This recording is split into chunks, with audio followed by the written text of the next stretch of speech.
Mais um vídeo da série Esse FII Vale a Pena? E o fundo de hoje é o GGRC11, tá? Um fundo imobiliário de galpão logístico e também de imóveis industriais. Cara, recebi muita pergunta lá na caixinha de respostas, né, caixinha de dúvidas lá do Instagram, dos stories, né? Se você não me acompanha no Instagram ainda, corre pra lá de uma vez, cara, lá eu posto stories todos os dias, interajo com vocês, respondo perguntas todos os dias nos stories e apareceu muito esse fundo imobiliário por lá. Então eu pensei, pô, se a demanda tá grande, tenho que fazer um vídeo sobre esse fundo imobiliário, né? Então nesse vídeo vou te dar uma análise completa, vou te mostrar os prós e os contras de investir nesse fundo imobiliário e também a minha opinião pessoal, tá? Mas antes disso, aquele convite clássico de sempre, né? Já se inscreva no canal, no botãozinho vermelho aqui embaixo e ativa o sininho para receber as notificações dos próximos vídeos, cara. Assim tu fica por dentro de todo o conteúdo novo que sair por aqui.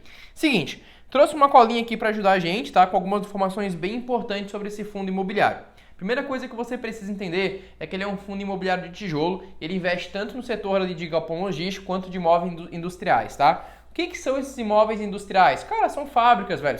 Por exemplo, ali um dos imóveis está para o inquilino da Copobras. A Copobras faz aqueles copinhos descartáveis, né? E os imóveis de galpões logísticos são imóveis assim de centros de distribuição. Ali tem a Hering, tem a farmácias Nissei, tá? Então é um centro de logístico praticamente, né? Os galpões logísticos de empresas de e-commerce e tudo mais, tá? Esse fundo imobiliário é um concorrente direto aí do XPLG11, é um concorrente do HGLG11, tá? É um concorrente também do FIB11, que é um fundo imobiliário do setor industrial, e ele é um fundo imobiliário bem diversificado. Hoje ele tem 17 ativos, tá? Hoje ele está sendo negociado no preço de R$ 133,01, né? Viu o preço da cotação de hoje, e o valor patrimonial dele está em R$ 124,41. O valor patrimonial é o valor de todos os imóveis, a avaliação de todos os imóveis, dividido pelo número de cotas desse fundo imobiliário na bolsa. E chega ao valor ali, ao preço, na verdade, de R$ 124,41. Ele está acima do valor patrimonial. Isso significa que ele está caro?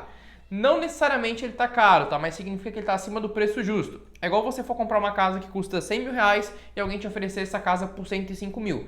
Não significa que essa casa está cara, mas ela está acima do preço justo. Mas mesmo estando acima do preço justo, pode ser vantajoso investir naquela casa, né? Porque pensa comigo, se você comprar aquela casa por R$ 100 mil e ela te dá um aluguel de R$ 1.000 por mês, ou se você comprar aquela casa por 105 mil e ela te dá um aluguel de R$ 1.000 por mês, o aluguel continua sendo bom, mas claro que agora a porcentagem é um pouco menor porque você pagou um pouco mais caro. E no caso desse fundo imobiliário é a mesma coisa, tá? Não acho que ele está caro, ele está acima do preço justo, não está numa grande oportunidade, digamos assim, mas também não está num preço muito ruim não, tá? Acho que pode ser um bom preço sim para estar comprando, mas isso não é uma recomendação, tá? Vai muito de você, do que você acha desse fundo imobiliário, se está adequado com a sua estratégia e tudo mais, tá? Mas não está num preço caro não. Ele distribuiu aí 0,55% no último mês em dividendos, né? E se tu multiplicar isso por 12, dá aproximadamente 6,5 ao ano. Não é um dividend yield tão alto não, tá? Mas se tu pegar, por exemplo, o XPLG11, o HGLG11, ou até mesmo a LZR11, ou KNRI11, que tem imóveis logísticos dentro também, cara, o dividend yield fica muito nessa média, tá? Não fica muito alto não. Só que ele teve uma grande queda aí recentemente, né? Esse fundo imobiliário estava sendo negociado lá em outubro a R$ 150 e hoje está sendo negociado na faixa dos 130. Teve uma queda bem legal, porque teve uns problemas de governança aí durante a crise e tudo mais, mas nada que não seja assim, digamos, aceitável, tá? Não foi nada muito fora do normal, assim, algo muito preocupante também. Ele tem hoje os imóveis, né, em 8 estados e ele tem como inquilinos aí a Ambev, a Suzano, a Copobras, a Nissei e até a Hering, tá? Hoje está com uma vacância em 0%, ou seja, todos os imóveis estão ocupados, tá? E isso é um bom sinal, cara. Se tu pega bastante fundo imobiliário, principalmente agora durante essa crise, eles estão com uma vacância até um pouco alta, né? Principalmente os fundos imobiliários de shoppings, tá? E esse fundo imobiliário está com 0 de vacância e totalmente adimplente. O que significa isso, estar adimplente? Não tem ninguém devendo aluguel. Isso é um ótimo sinal e isso é muito bom aí para os cotistas, tá? Hoje a rentabilidade dele desde 2017 está de 78,5%, não é uma rentabilidade muito alta não, tá? Esse fundo imobiliário ali nasceu, digamos assim, em 2017, né? E está com uma rentabilidade abaixo de 100%, ou seja, teu capital ficou ali menos que o dobro, né, em 2 anos. Tem fundo imobiliário que rendeu muito mais que isso nesse mesmo prazo, tá? Mas essa rentabilidade não é uma rentabilidade ruim não, cara. Se tu tivesse investido na Selic, no Tesouro Direto, nesse prazo, tu teria uma rentabilidade muito menor. É uma rentabilidade boa. Só que se tu comparar com outros fundos imobiliários do mesmo segmento, já não é uma rentabilidade tão boa assim não, tá? Hoje, 56% do faturamento dele vem do setor industrial e 43% vem aí do setor logístico, tá? 86,4% dos aluguéis estão indexados ao IPCA, 11,25% estão indexados ao INPC e somente 2,34% ao IGPM. Isso aqui é um pouco legal eu falar, tá? Por quê? Seguinte, muito fundo imobiliário aumentou muitos rendimentos agora nesse ano, cara, por conta de estar indexado ao IGPM. O IGPM estourou, né? O IGPM é o índice mais utilizado para reajustar aluguel. Só que nesse caso, ele é mais atrelado ao IPCA e não ao IGPM. Isso é até bom, tá? Muita gente pensa o seguinte, pô, Antônio, ele não está atrelado ao IGPM, então ele acabou não surfando essa onda de alta do IGPM aí. Sim, ele acabou não surfando essa onda de alta do IGPM. Mas por ele estar mais atrelado ao IPCA, isso traz meio que uma estabilidade maior para o fundo. Por quê? O IGPM é muito volátil, cara. Esse ano ele pode estar em 20% no acumulado e ano que vem o IGPM pode estar em 7%, em 10%. O IPCA não. O IPCA costuma ser a alta e a baixa, costuma ser um pouco mais gradativa, costuma ser mais aos poucos e costuma trazer um pouco mais de estabilidade. Não adianta um fundo imobiliário pagar um dividend yield de 10% esse ano, porque o IGPM estourou, e ano que vem o dividend yield dele cair para 6%, para 5%, porque o IGPM caiu, entendeu? Eu prefiro muito mais estar indexado ao IPCA, que é algo mais previsível, digamos assim, né? Consegue ter uma previsão maior da tua rentabilidade do que o IGPM. Sem falar de que quem conta com os rendimentos dos fundos imobiliários para viver, quem conta realmente como uma renda passiva, depende daquilo, prefere uma estabilidade do que valores altos e valores baixos, do que essa montanha-russa, tá? Então eu vejo isso como um ponto positivo, realmente, não como um ponto ruim, tá?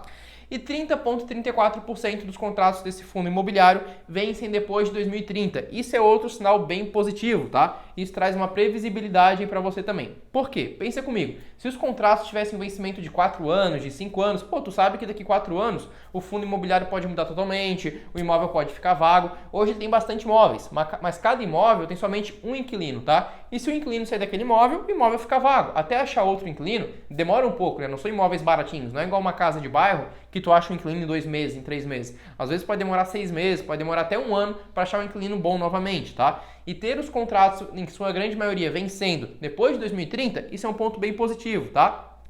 Somente 30% vence depois de 2030, né? Mas ali tá 20% vence depois de 2020, tá? Mais um pouquinho vence depois de 2025, mas a grande maioria mesmo, os 30%, que é a porcentagem maior, vencem depois de 2030, tá?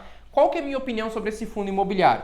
Eu considero ele um fundo imobiliário muito bem diversificado mesmo. Gosto da governança, mesmo a governança tendo passado por alguns problemas durante essa crise, tá? Não acho que é algo assim que torna a governança muito ruim, não acho que é algo que tenha queimado a reputação deles. Acho que o fundo imobiliário é um bom fundo imobiliário, é bem diversificado, paga bons rendimentos, não são rendimentos assim gigantescos, né, de 6,5 ao ano, mas são rendimentos bons, cara. Se tu comparar com o fundo imobiliário de papel, por exemplo, o RDM11 que está pagando 11% ao ano, claro que tu vai achar muito ruim, mas se tu comparar com outros fundos imobiliários de galpão logístico que estão pagando 7,5%, 8% ao ano, não é algo tão ruim, entendeu? É um rendimento aceitável, é um rendimento muito bom, até porque tu vai ter os 6,5% ao ano de dividend yield e vai ter mais a valorização da cota. E a tendência é que esses dividendos aumentem no longo prazo, né? E se eles aumentarem e você tiver comparado no preço atual, você vai ter um dividend yield cada vez maior a cada ano que passa, tá?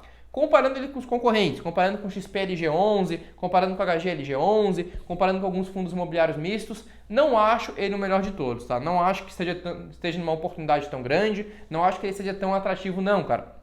Inclusive, na minha carteira hoje, no setor de logística, eu tenho o XPLG11. Eu acho o XPLG11 muito melhor que o GGRC11, tá? Mas ele não é um fundo imobiliário ruim. Você tem que ver como é que é a tua estratégia, o que tu prefere. Mas no preço atual, cara, pode ser que esteja um preço atrativo se você comparar com o preço histórico, né? Se você levar em consideração que ele já bateu R$150 e que agora ele está sendo negociado a R$130, pode ser que tenha um bom upside aí no futuro, tá? Mas olhando assim na análise fundamentalista, olhando os imóveis, comparando o preço dos aluguéis, comparando a governança, comparando o dividend yield, cara, pô, eu prefiro muito mais o XPLG11 desse setor do que o GGRC11. Claro que o GGRC11 tem ali os seus imóveis do setor industrial e o HGLG, o XPLG não tem, tá? Mas eu considero muito um como concorrente do outro. Na minha opinião, não é o melhor de todos, tá? Mas isso é uma questão pessoal, não é uma recomendação, beleza? Espero que você tenha gostado desse vídeo e até o próximo.